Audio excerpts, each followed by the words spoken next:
White bar slide transition Alight motion.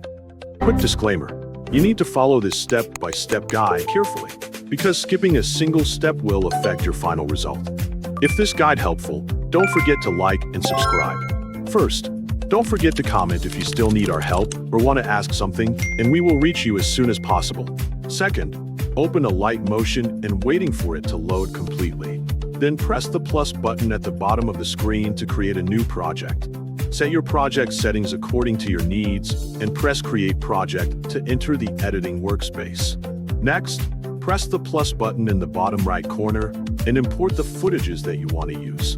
After importing them, adjust the position of both footages in the timeline so they are arranged correctly for the transition.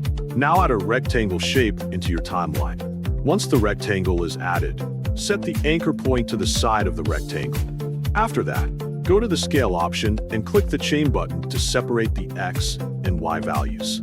Set the Y scale value until the rectangle fits the screen. Then move the rectangle to the side of the screen so it starts outside the visible area. Go back to the Scale option, turn on the keyframe, and set the first keyframe value to 0. Move forward a few frames and create a second keyframe.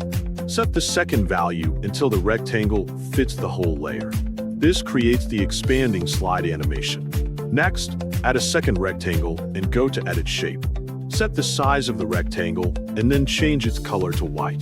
After that, go to the Position option and turn on the keyframe. Set the first keyframe to the same position where you placed your first rectangle.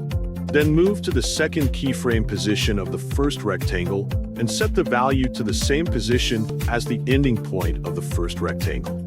This allows the second rectangle to follow the movement of the first one. After setting the animation, apply the same graph to both rectangles so their motion stays synchronized. Next, select the first rectangle in one of your footage layers. Then choose Mask based on shape from the options at the top. This uses the rectangle animation as a mask for the footage. Finally, place the second rectangle above the mask layer in the timeline.